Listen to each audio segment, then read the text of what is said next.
What's going on, guys? Welcome back to United View. Hope everyone is doing very well, having a good Sunday. Of course, no Manchester United Premier League football this weekend. Nevertheless, we've still got plenty to discuss. United were supposed to be facing Leeds at Old Trafford today, of course, but that was postponed. Now we head into the international break. And you know me, and you know us here on United View, guys. We're not going to sugarcoat things. News is pretty dry. Pretty dry. Not a lot going on in the world of Manchester United. So what we're going to do this evening, and since there's only three of us, it's the three amigos this evening. As you can see, there's no Flex, there's no KG, there's no Marcel, it's just me, Mina, and Faz. We're keeping you company. So what we're going to do, we're going to do something a little bit different. We're going to have some fun, good old-fashioned Manchester United debate and discussion. We're going to be discussing the season so far, aims for the season, Marcus Rashford, Anthony Martial, Cristiano Ronaldo, Jadon Sancho, David De Gea, the good stuff, the stuff that everyone wants to talk about, right? That's what we're going to be discussing this evening. So let's get interactive. Get your comments in the live chat. Get your opinions in the live chat. If you're watching on demand, if you're watching after we're live, put your thoughts in the comment section below. Be sure to like and subscribe, as always. Big up to Mina and Faz for joining me this evening. Let's get straight into it, guys. Let's talk about this season. Let's go big. Let's start big. You know me. Let's go big. Let's talk about aims for the season. We're just heading into the international break. What's it for Manchester United? 6 games played, I think it is. 2 losses, 4 consecutive wins. I'll start with you, Mina. Overall, after 6 games, which I know is a big ask, after 6 games, realistically, what can Manchester United achieve this season? Is that me being optimistic or me being pessimistic? Do whatever you want. It's Sunday. It's Sunday. Do whatever you want. All right, it's Sunday, so a bit of optimism. I'll be a bit optimistic. I think we could win a trophy. I'm not the Premier League, but I think we are competing for Europa League. I think if we focus on something like that, or the FA Cup, for example, that is something realistic. The Carabao Cup, that's a miniature cup. Not that I'm looking down on it for a team that haven't won a trophy in about 6 years. I'm not looking down on it, but I would be happy with the FA Cup or the Europa League, one of those two. And I think even winning the Europa League is a plus, because you can see how competitive top 4 is right now. So if we were to miss out on top 4 this season, at least if we won the Europa League, we've won a trophy and we automatically qualify for the Champions League. So that's a win-win.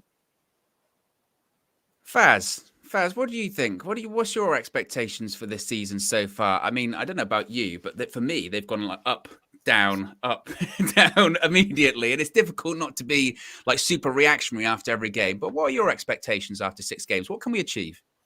Since the start of the season, my faith in the squad and in the manager has just grown from game to game. Watching him adapt in different games, watching him bring out certain aspects of the game from certain players, the improvements that they've had. And it's not my expectation, but I'm just saying it as it is. I'm not expecting it. I'm not predicting it. But Manchester United will come top 4 this season. Mark my words. We're coming top 4. And on top of that, I really think we can win the Europa League. I think we've got it. I think we've got it in our starting 11. I think in January, possibly, we can add some reinforcements. And the way Ten Hag is going about business in terms of the squad and his style of play and how he's implementing it, we can do it. I definitely think we can do top 4 and we can win the Europa. Does Europa, though, depend on obviously who drops into it as well? The Europa League is such a strange competition, isn't it? That at the moment, you look at the other teams in the competition, you go, United, yeah, we can beat them on their day. Who's the best side in it at the moment? You'd probably say Arsenal, Roma. It's about it, right? They're the sort of the top teams that are in at the moment. But once you get those people that drop out of the Champions League, there are 2 or 3 groups. I think we spoke about this the other day that have 3 teams. You go, well, one of them's got to come in, and they're all good. I think like the Liverpool group. You're thinking, well, Liverpool, Napoli, or Ajax, they've got to drop in. Was it Barcelona's group as well? That's a tough one, and one of the big teams could drop in. So certainly, there are teams that could drop in. Does that also depend then on who drops into the Europa League as well? I'm comfortable. I'm comfortable because there's the likes of PSVs, the Monacos, the Romas, and etc. The solid teams. You can't discredit them at all. But I have full faith in my manager and some of the players, the way they've improved and started showing how they're performing. It's all about consistency. And if they're being somewhat consistent, I must have faith in them. The way Dalot's been, the way McTominay's been, Eriksen coming out and showing us his level, Malacia obviously, and everyone else. they're showing, clear signs of improvement, and there's clearly something going right. So I must have faith. I like it. I like positive Faz on a Sunday. I enjoy it. I enjoy positive Faz. Let's do it then competition by competition. So you're saying, Faz is saying Europa League top 4. Mina saying, what were you saying? Possibly top 4 Europa League, definitely. FA Cup, maybe. FA Cup, maybe. Let's take it competition by competition then. Let's start off with the Premier League. And I'll start with myself, actually. I'm not going to hide from an opinion on a Sunday. Premier League expectation after 6 games. I think going into the season, especially after last season and a slow start to our transfer window, you would say top 6, top 4, we're far behind that. Somehow, some way, we ended the transfer window fairly strongly. We signed, 5 players that go straight into the first team. So that's the overhaul you're really looking for in terms of the underperforming starting 11 last season. I think also importantly, looking at the rest of the league this season, it does feel quite open apart from, say, the top spot, which you think is going to be Man City. Apart from that, I could finish anywhere. We've already beaten Arsenal at home, who are meant to be this side that, I don't know if they're going to challenge for the title, but they're a quality side. We've already beaten Liverpool at home, which is positive as well. So I'm with Faz. I think top 4, that's got to be the aim. Whether or not, a lot can happen between now and the end of the season, but that's got to be the aim for me, I think, at this point. And especially when you spend, how much did United spend overall? Was it over 200 million quid?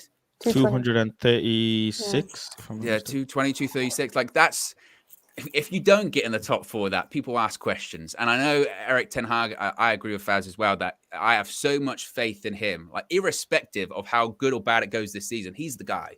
He really is the guy for me, and you have to back him. But I think top 4's almost got to be a must. What do you think, Mina? The thing is with top 4, I think, like you said, the first spot is going to probably be City. Anything between 2 to 6 is pretty wide open. Even I'd go far to say 2 to 8. I'd say spaces 2 to 8 is kind of wide open. My worry about something like contending for top 4, or even like for Europa League or any other title, is that we are literally a few injuries away from creativeness being sucked out of our team. Someone like, for example, Christian Eriksen, who has been so important for us in the past 6 games, if he was to pick up any sort of injury, it concerns me, and I feel like that would end up having impact in our top 4 run. It will impact any kind of trophy that we're contending for. So that is one concern of mine. Coming into the season, I wasn't that optimistic because I was fully on the idea of giving Ten Hag time. I didn't expect him to achieve, top 4 and 2 trophies in the first season, top 4 or 1 trophy in the first season. I've been very, laid back about it, just to give him time. So if we missed out on top 4, I wouldn't be the most angriest person. But a club of United stature, you'd expect them to be in the Champions League football, regardless of what issues we're going through in the club, whether it's a restructure, a rebuild, rebrand, whatever you want to call it. My worry is the squad depth that we have, or the quality of the squad depth that we have, because when you look at the second string team that we rotated in our first game of Europa League, we struggled to win. So in the instance of October, where we're playing 9 games in the month, or January, February, when there's just an influx of games, if we are heavily rotating our squads for Europa League, for FA Cup, for Premier League, what can those squads achieve? Obviously, we've seen one instance and we achieved nothing. So if that was to be replicated, then my concern would kind of start there. No, I agree, Mina. I think it's funny, isn't it? You talk about squad depth, because technically we do have it. We've got quite a big squad. We've got players. If you compare it to, say, an Arsenal, they brought on, was it a 15-year-old today against Brentford? And that's because he's a good player, a good prospect. I think United are actually interested in him and a lot of other clubs. But that's also because a couple of injuries and their finish of actually players that they've got available. For us, we do have players available. They're just not great. We've seen what happens if we play them. Is that your concern, Faz, when it comes to possibly cementing a top 4 spot this season? Of actually what happens to an Eriksen if he gets injured? What happens if Dalot then can't play? We've got to bring in Wan-Bissaka. What happens to Varane if he gets injured? Is that a concern for you? A huge concern. I've always said this from day one. The leveling drop from our starting 11 to the second team or the bench is just too drastic for me. It needs to be a like for like swap in terms of, doesn't disrupt the starting 11. If it's not that sort of a swap, or if the drop in level isn't minimal, then we're going to be conceding, and we're going to be stressing out. That's why every time Harry Maguire comes on the pitch, I hold my breath, because I'm just scared for my life. I'm scared for my team. Same thing with Luke Shaw, same thing with Bissaka. Now, I think it was Martinez that did an interview and said, every player's working hard, including Harry, and everybody's trying their best, and which is all good. It's nice to hear, but we know, all the fans know, the ability isn't there in the bench. We can't look at our bench and say a Fred, a Van der Beek, Harry, or someone can come in and secure some points or defend the lead. So I am very concerned, and that's one of the reasons why I'd like Manchester United to get busy in January. I really do. A forward is obviously in the question, but I want Manchester United to create some space. Just create some space, free up some funds, and bring in some quality. That's one of my things that I'd expect, because the second phase after the World Cup, who will be injured? We don't know. What's going to be the form of the players? We don't know. Knocks and whatever. If you think of, the unfortunate situation with the Queen and the way the games will be cramped up in later on top of that World Cup season, if you have a player in your squad that's doing well in the World Cup, which is great, they could end up playing 60 games in the season. 50 games, 60 games in a season, which is a lot if you think about, how many months they're playing for. And it's almost inevitable that they'll have a knock and an injury, because they're human beings. So I am worried in that sense. And I'd want to know how Erik ten Hag protects his players, because he had to play his favorite back four against Sheriff. I mean, what we're going to do now? So, yeah. Yeah, I mean, also as well, even before the World Cup, October, there's 9 games. It's literally a game every 3 days, which is crazy when you think about it. And as you mentioned, Faz, the World Cup hasn't even started yet. And the thing that's going to be interesting with the World Cup, and you would assume this about some of your better players, is they would go further within the competition. Therefore, their return is going to be more staggered than someone else that goes out in the group stage. I know that obviously World Cup finishes, what is it, like a week before Christmas or something like that? And then the first game back is Boxing Day. So there are going to be some players that are going to be towards the end of that tournament that just aren't going to be ready when it comes Boxing Day. And how does that work again, phasing those players back in? I mean, last season was actually a really interesting, almost pilot experiment for this, because, of course, AFCON was in January and some of those players just came back straight away. But already now they're starting to feel the effects of it. So whilst they might come back ready, what's going to happen in 6 months' time? That's the question when it comes to it as well. So there's a lot of strategy involved in that. Super chat from Myron says, second team isn't bad. You just cannot play the same system with them as with the first team. We were on an 11-game win streak with Ollie as well in 2019. Is that a fair criticism, or is that a fair point, shall we say, Mina, that it's not a case of the quality of the second team? They just can't do what Erik ten Hag wants them to do. Yeah, I agree to an extent, because on paper, for example, the team that we put out on against Real Sociedad, on paper, they are not the worst team. They were not horrible teams. They probably can play for any top 8 team in the Premier League. I know some people have their, skeptical opinions about people like Harry Maguire, Fred, Luke Shaw, Wan-Bissaka, who's on the bench for that Europa League game, but they are not horrible players. They are they are professional footballers for a reason, and they have some sort of talent as to why they are at the club and still employed by the club. So that's one reason. I think maybe whether it's Ten Hag's structure and his system and the kind of football he wants to play, maybe that's something that they struggle with. But they have to be reliable. I think a game like the Real Sociedad game was an opportunity for them to come in and make their mark on the team, because these are people who are struggling to get into the first team, because Erik ten Hag had already had his starting 11 in his head. So players such as Fred, Maguire, etc., they should have come into that sort of game ready to impress and make a mark, and they didn't. Fred actually had a horrible game. So on paper, I agree, they are not the worst players, but maybe they do struggle with the structure and the system of the manager, and at that point then they cannot be relied on. Yeah, I think also as well, you have to look at that's a squad that's built in the image of what, at this point, 2 or 3 different managers. So there was always going to be players there that don't fit Ten Hag's system, because they weren't bought by Ten Hag. In an ideal world, he wouldn't have bought them if he was manager at the time. So that's always part of the problem. That's always growing pains. You've got a manager that comes in and inherits a squad. Hopefully, in a year's time or 2 years' time, that second string group of players will be players that still Ten Hag feels like he can rely on. Faz, going back to competitions, Europa League. So we're sort of saying across the board, aim should be top 4. Whether United get it is another thing. But I suppose even if we don't, it shouldn't be like, oh, Ten Hag out. It's still Ten Hag needs time. Europa League, though, that might be the avenue that we could get Champions League football this year. Just how important do you think that is going to be come the end of the season for us? Yeah, very important. Me as a fan, I want to compete, even if it's for KFC trophy. I don't care, whatever trophy it is. I want to compete. Bangkok trophy, anything.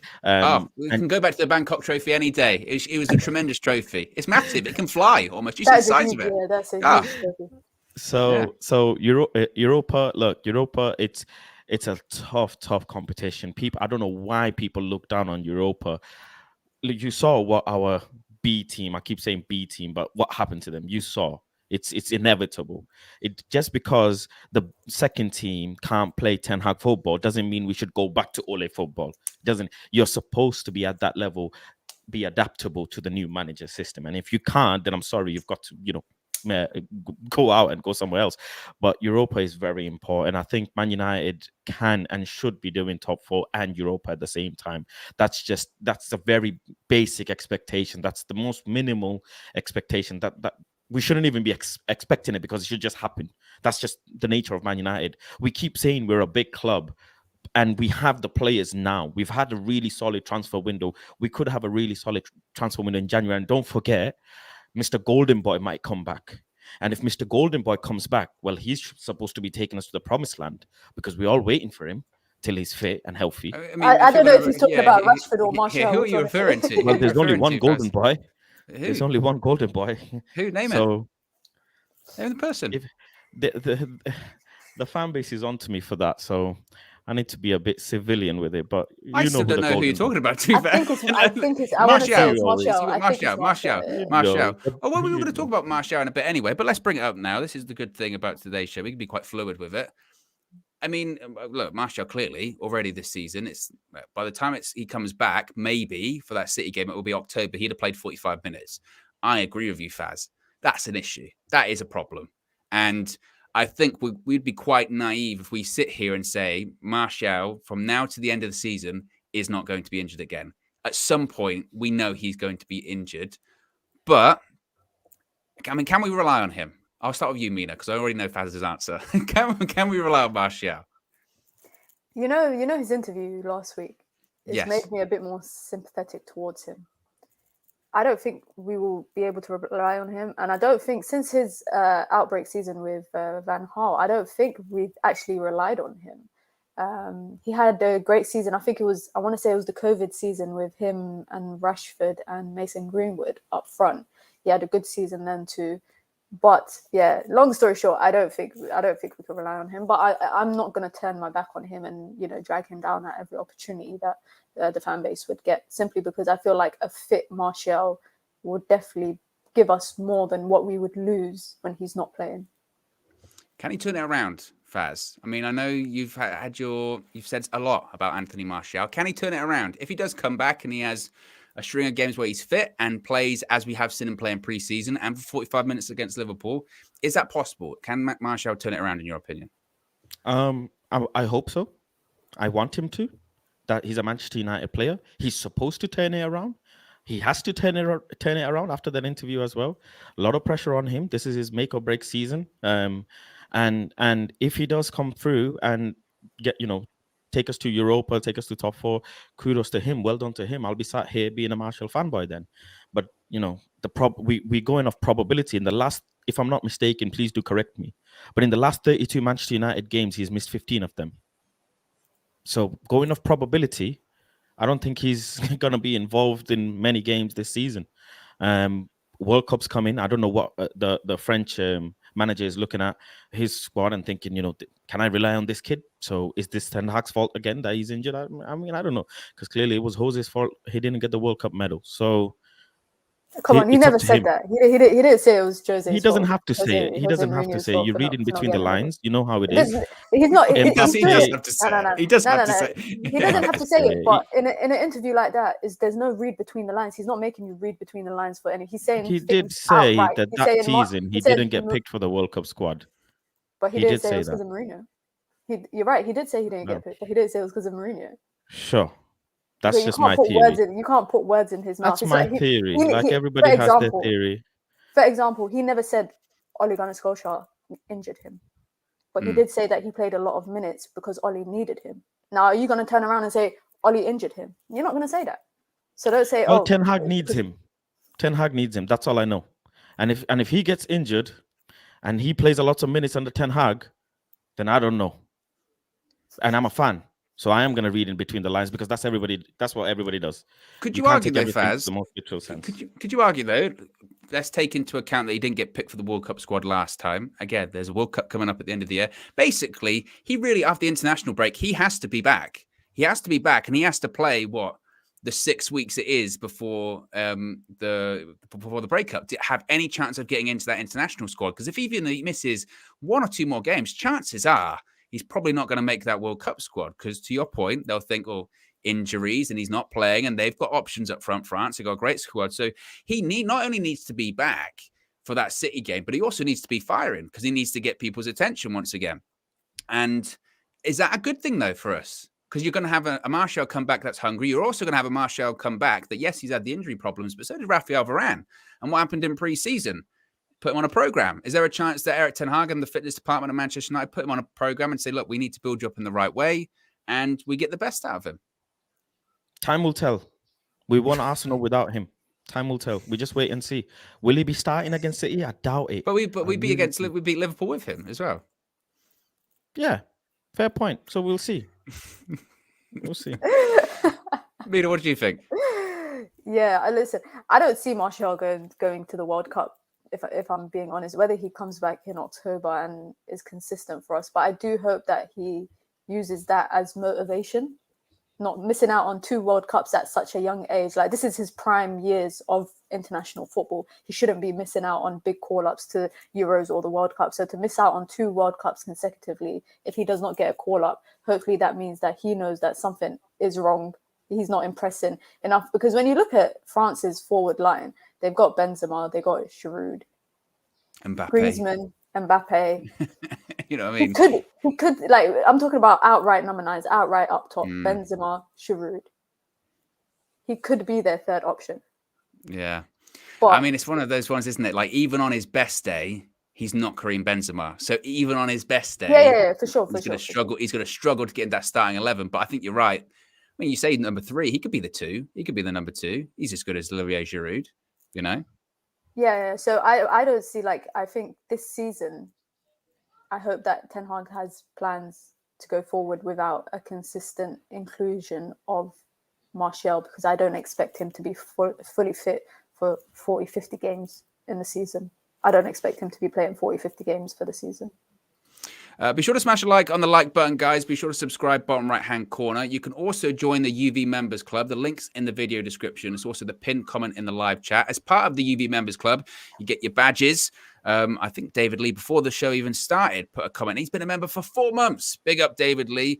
Moderator extraordinaire says, thank you to all the guys at United View for the great content. Thank you for watching, David Lee, and thank you for 4 months of support as well. As I mentioned, you get your badges, you get your emojis. You can get your emojis in the chat right now. Also, you get your exclusive members-only content, which is UV Raw, a behind-the-scenes look at the day-to-day goings-on at United View. This evening, because it's a special Sunday show, we actually have a clip from UV Raw, which we're about to play right now. This is just a taster of what you get if you're a member, and you can watch UV Raw. Let's play the clip. Lazy. Look at. I told this guy to start filming like 5 minutes ago. Lazy. It was 30 seconds ago. You're a cheat. It was 30 seconds ago. Just sitting here doing nothing. He's probably doing something. He's probably doing something. This guy just sitting there holding his bottle. Exaggeration. You know? You're a disgrace. You're a cheat. You must be energized. Energized? Yes. Use your energy to move these shelves into place. How about that? Yeah? How about that? You're a disgrace. We're going to be You're a late. cheat. Everyone, actually, do you know what? This is actually a really good behind the scenes video. Everyone always asks why we're late, right? Because when we get here, this is why. It's not ready. It's not ready. It's not ready. This is why. Or something broke. Or something broke. Let's not jinx it that. Yeah. Right, how about because this time is the time that we could be moving stuff. Yeah. Yeah, so how about let's move stuff, yeah? Yeah. It's 8:58. We're going to be late. 2 of the cameras ain't plugged in. That's great. We're late. Still got to make the graphics. Yeah, still got to make the graphics. It's all right. Let's not be more than 5 minutes late, yeah?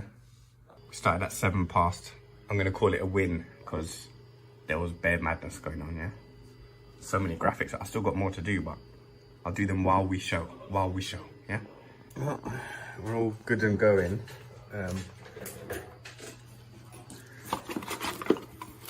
Got me porridge, yeah? I say that. I'm not using that kettle because it's minging, fam.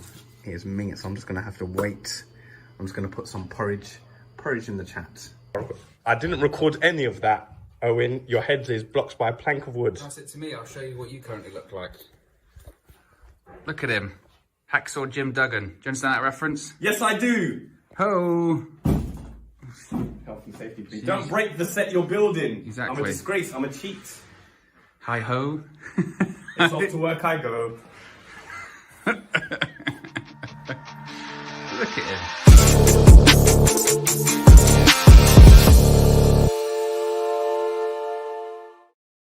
There you go. A little clip, little sneak peek of UV Raw. So you can get that every week. Drops every week. An episode drops every week if you're a member of the UV Members Club. So be sure to join if you wish. Links are in the description. It's the pinned comment in the live chat as well. We've already got, I think, episodes 4 and 5 ready to go as well. There's so much footage recently. It's unbelievable. So there you go. Let's talk about Marcus Rashford, guys. Back onto interesting topics. Marcus Rashford has had a good start to the season. Currently out of action with an injury. The hope is that he will be back once, like a bit like Martial, by the Manchester derby. Didn't get selected for England because of his injury. Faz, after Rashford's start to the season, what can he achieve? Where's the limit for Rashford this season? Is he going to be a 9? Is he going to be a winger? How many goals are we looking at for him? I think Ten Hag's doing a good job with him so far. He's obviously getting numbers on the board. I keep saying it's important if you're a forward player to be getting your goals and your assists. It's not just about the attacking stats because for me, as a forward player, someone who's playing in the middle and on the left, you should be getting your assists and goals. And I'm watching Ten Hag, how he's building that relationship with Rashford and managing him and bringing that happy Rashford back again that we saw a good few years ago. And I think Rashford can go on to have a double-digit goal season without shadow of a doubt. I think it's just a matter of time. He just needs to stay fit. And I think if Martial manages to come back into this squad and help in that as well, I think Rashford can most definitely perform. I'm looking forward to watching more and more of Rashford.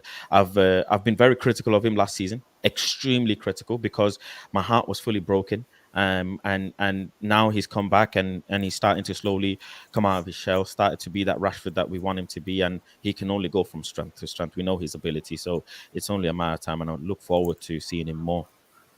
I mean, that's the interesting thing, isn't it, Mina, is that we talk about what Rashford can do this season, what he's done so far, and talk about what a turnaround. Because to Faz's point, last season, I remember me and Faz were on streams being incredibly critical, and a lot of people were, justifiably so, by the way, because he was playing games where he just looked like that's the last place he wanted to be, was on the football pitch in front of 70-odd thousand fans. He just looked devoid of confidence. So how much credit deserves to go to Ten Hag and Rashford for that turnaround? I think a lot of credit should go to both of them, especially Marcus Rashford himself, to come back from an injury recovery. He had surgery on his shoulder, I think. So to come back from that and be at the bottom of the bottom and to find the confidence and motivation to confidently, like, slowly bring yourself back up, I think immense credit has to go to Marcus Rashford. I think credit has to go to Erik ten Hag to come into a club and look at someone like Marcus Rashford. And he's been very vocal about him in press conferences, post-matches. Erik ten Hag is singing the praises of Marcus Rashford, talking about how he's been working a lot with him to build up his confidence, to build up his striking ability. Marcus Rashford, he's a pure shooter. Like, I remember last season, there's times I'd watch him and he'd make decisions where I would be thinking, like, 2 years ago, Marcus Rashford would have just whacked that into the back of the net. And you can see that his confidence was very much low. And when you're young, because he is a young guy, he's not the youngest, but he's young, to have your confidence that low, especially coming off of the Euros and everything that happened at the Euros, I think so much credit has to go to him. I think this season, I think he could get 15-ish goals, 15 to 20-ish goals. All comps? I'm not going to say in Prem. I'm going to say all comps, Yeah. in all comps. And I think one beneficial thing is that he likes to play on the left. I think he will be playing through the middle a lot. But you saw in the last few games, Jadon Sancho drifting a bit more centrally, and whoever was playing up front, like Elanga, drifting out wide. So I think we might even start to see that with Marcus Rashford and Jadon Sancho. You know, Jadon Sancho drifting in a bit more centrally, Marcus Rashford drifting out wide. Is going to be a lot of interchangeable positions, which I think will give him the opportunities not just to score, but to get assists as well. So I'm looking forward to it if he can stay fit. I'm glad that he did not go international break, simply because I think him going with even a slight tweak or slight injury could have ended up becoming something much worse. So it's better for him to stay back, work on his rehabilitation, and then from there on, all guns blazing for what is going to be a very important Manchester derby. And Blue Dabadee Dabadai has been a member for 4 months. Appreciate 4 months of support. Says, I agree with Faz. My faith has grown in the managers / Eric Ramsey. Eric Ramsey is taking us to the top. All aboard the Eric Ramsey train. See what you've done, Faz? You see what you've done? Now, your hatred, your arbitrary hatred for some random guy has become a thing now. And you'll never be able to live it down. Never. But people know why. People know why. I hope he's clearly done a job with McTominay and Dallo, so I hope he can do it with some of the other guys. Individual performance. That's his role. Zayn Miasi's in. Oh, can you hear it? It's the sound of his mum's credit card going bang on the table.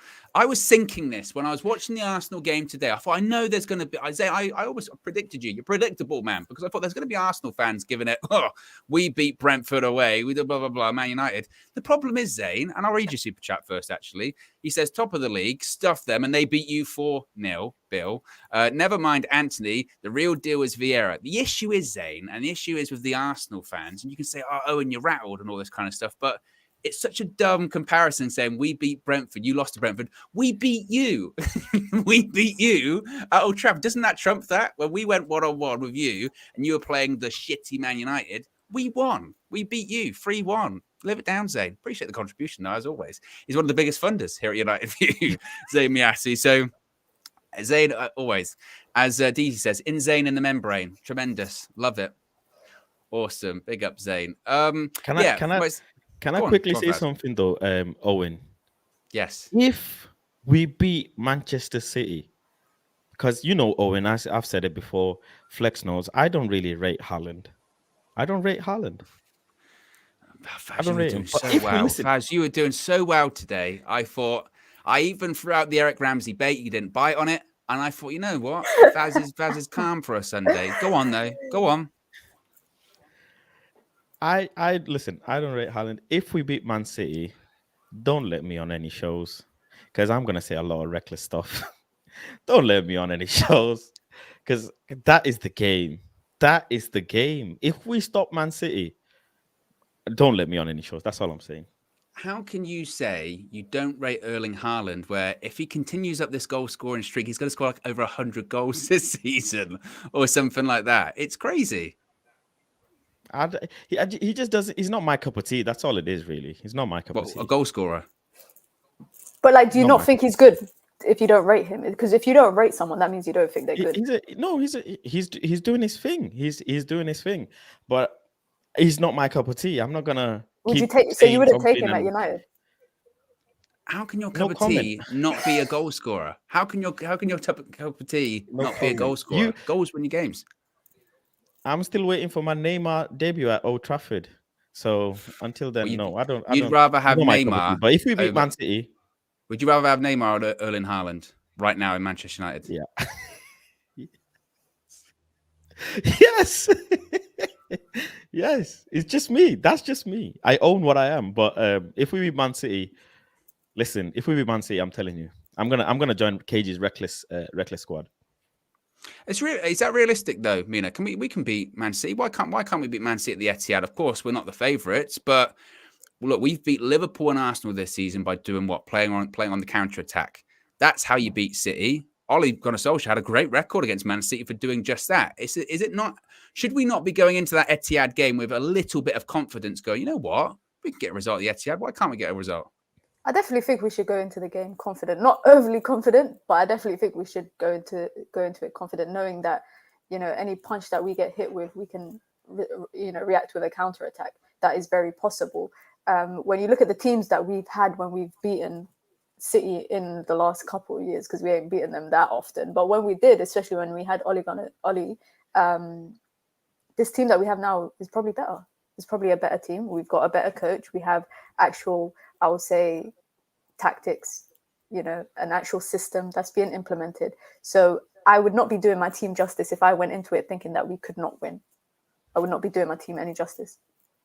Faz, what do you think going into that City game? Do you have a bit of confidence? Obviously, look, like we just said, not favourites, but do you go to the Etihad thinking, you know, I can get a result, play on the counter attack? That's what we do. Yeah, Lisandro Martinez is one of the best centre backs in the world.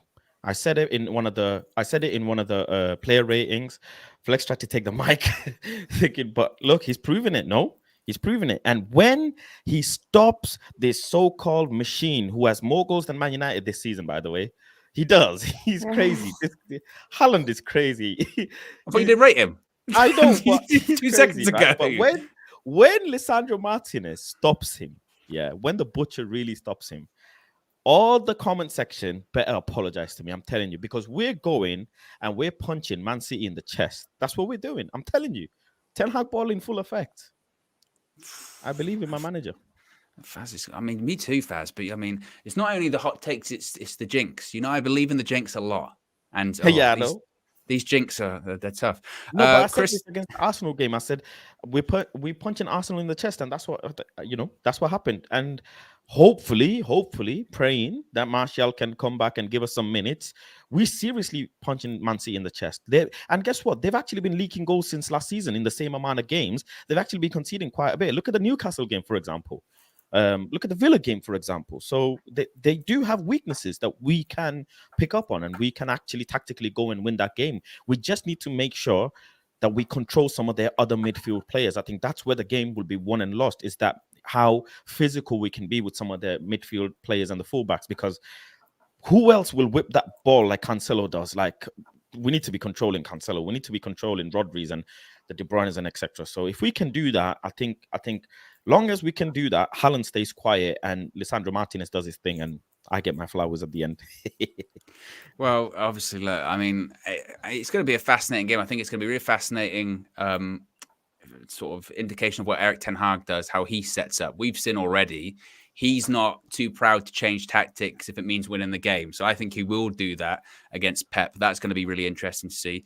Big up Kristen, 4 months of support, been a member for 4 months. Says Martinez will carve Haaland down. That's going to be a fascinating duel as well. Between Haaland and Lisandro Martinez. Finally, because it's going to be a bit of a short show today, guys, we're going to go about 45, 50 minutes. I do want to talk about Cristiano Ronaldo as we talk about the season as a whole. It's you can't go a show without talking about Ronaldo, unfortunately. Got his first goal of the season against Sheriff from the penalty spot, down the middle. You know you're in a bit of trouble when you're doing the Sue in Moldova on a Thursday night. That's where Ronaldo is at this stage. World Cup's on the horizon, Mina. Will Cristiano Ronaldo be a Manchester United player come the end of the season? Yes. Why? Not because there's no team out there that needs a Cristiano Ronaldo at the age of 38 right now. Simple as. It's not that people probably wouldn't want him. I'm sure some clubs could do with, because Ronaldo's a goal scorer. No matter what people have to say about his agility and his abilities as of right now, he is a goal scorer. And there's a lot of teams out there that could do with goals, but I think some of it is about affordability, and also some of it is about sporting projects. You see a lot of clubs in the summer coming out and saying, whenever they got linked to him, they would come out and be like, yeah, as great as the player he is, our sporting project it doesn't need a Cristiano Ronaldo at the moment. I don't think he's going to fumble a contract with Manchester United in January by terminating his own contract to then go elsewhere where he probably won't find another club to go to, especially I think he's looking for Champions League football. So his best bet, especially coming off a World Cup, because Portugal's in the World Cup, if I'm correct, and he's going with them. His best bet is just to ride out the season with United and go into next summer as a free agent, and then he can select what club he can go to and negotiate his own terms. Faz, what happens if Ronaldo does have a good World Cup, though, come January? Does that maybe open up the eyes of some other clubs? Obviously, come January as well, he does have 6 months left on his deal. Man United do have the option to trigger that extension year. Not that I think they will. That does mean then come January, he can start negotiating pre-contract deals. Could we see a situation whereby he has a good World Cup, he accepts a deal to go somewhere in the summer, and then says to Manchester United and the club that's already signed him, can we work this out now? Can we do this a little bit earlier? I remember you and Flex having a conversation on one of the shows saying, can Grandad Glazer get like 5 mil for him? Can we get a like 10 mil for him? Considering that, the Glazonomics behind it, I actually wouldn't be surprised if Man United triggered that 1-year extension. Same. I wouldn't. Same. Because if by January we're doing well in Europa, we're doing well in the league, you have to look at it from a context perspective. Does it make sense for Ronaldo to stay the season after and be in Champions League with us? It does. Because he's in the biggest club in the Champions League rather than being in a club, in the most due respect, where he might not go and win the Champions League. So from a long-term perspective, it may make sense.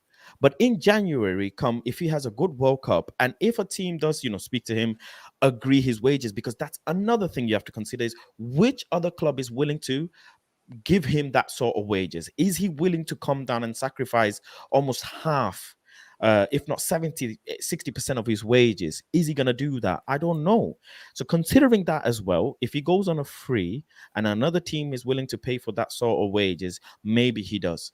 But still at the moment, I'm very 50-50 with it, because I actually can see that contract extension happening and Manchester United going into the Champions League next season and Ronaldo still being here. I do see it happening, because Messi's goal record in Champions League and Ronaldo's goal record isn't really that far apart. It's like 20 goals, if I'm 20 odd goals, if I'm not mistaken, or just shy of 30 goals. And Ronaldo will probably want to continue his reign in the Champions League. So I could see him staying unless he gets guaranteed starting minutes somewhere else and he can play that Champions League game. And he has to think to himself, he's going to be 38. Where does he go? Sporting would be the best club, I would say, for him going in his career. But we'll just have to wait and see, won't we? But I see it as a 50-50 still. It is interesting. I just can't see. You talk about Glazonomics, and I do agree somewhat that it might get to January and they might still look at Ronaldo looking at the charts going, actually, you know what? He's still selling a lot of shirts. Sponsors still really likes, sponsoring Manchester United because Cristiano Ronaldo's at the club, etc., etc. But on the other side of things, they might go, but if we were to get rid of him, we'd have all this wage. Oh, maybe we don't even spend it. Maybe we just keep all of the wage. Maybe we could do that. That's a possibility as well. I think as the season's gone on already, Ten Hag has got more authority than he had 2 or 3 months ago. I really do. I think after that start of the season, how bad it was, and him going, look, we have to do things my way, otherwise you're in a lot of trouble. And suddenly they start doing things his way. No player is safe, because if players were safe, Harry Maguire and Luke Shaw would still be playing right now. They're not. Erik Ten Hag, I think, arguably has more authority than any of the last 2 or 3 Manchester United managers in terms of power at the club. So I think it's going to be an Erik Ten Hag call. I think if Ten Hag decides come January or the end of the season, you know what, actually, I want Ronaldo for another season, I think then United will, I think the power is firmly in Erik Ten Hag's and United's hands. But we'll have to wait and see on that one. That one's a really interesting one. Finally, before we do wrap things up, guys, we did start off talking about Premier League and Europa League and what United could achieve this season. In a couple of words, come the end of the season, where are we going to finish in the league and what cups could we possibly win? Mina, I'll start with you. I will say that we're going to finish 3rd or 4th, and I think we finish with the Europa League. Faz, what do you think? Manchester United will come 3rd in the 22-23 season and will win the Europa League. I like the way you say it, like you're getting it from above. It's like some premonition. I think we will get to the FA Cup semis, by the way. I think we are getting to the semis, and we're probably going to get knocked out by a City or a Liverpool. What do I think? I agree. I think Man United will get top 4. I think it's going to be a long season, and it is tough to predict. And I think our mindsets could be very different in a couple of weeks' time, let alone a couple of months' time. I'm going to say 4th, because I do think whilst we're enjoying some of the Premier League football we've seen from United. I do think there are going to be rough spells again. I think we are possibly going to see another Brentford when we go, oh my goodness, what is going on with Manchester United? But I think they're almost positive for United because last time it happened, actually, it turned out quite good for us going forward. So I'm going to say 4th. Europa League, I'm going to say final. I'm not sure I can commit to us winning it because it depends on who drops down from the Champions League. But Europa League's a weird competition. Like I said, the final last year was Frankfurt versus Rangers. Who would have thought that was ever going to happen? So it depends on the draw and it depends on who drops down. And FA Cup and Carabao Cup. Carabao Cup, I mean, no one really cares unless you get to the final. FA Cup, I'm with Mina. I think we'll get to semi-final, but I think we might get a tough draw like a City that might let us down. Finally, Lil Yo-Yo says, would you take 5th in Europa League? Would you take 5th and win in Europa League, Mina? Yeah, because we'd qualify for Champions League. Champions League football is the goal. However we get it, I do not care. Faz, do you agree with that? Would you take 5th in Europa League? No. Top 4 and Europa League.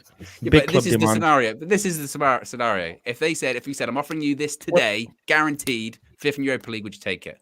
Yeah. What else can I do? I have no choice. Well, there you go. Well, what a way to end the show there, guys. Be sure to smash a like on the like button. Be sure to subscribe, bottom right-hand corner. We'll be back with plenty of content soon. We're out of here. Peace.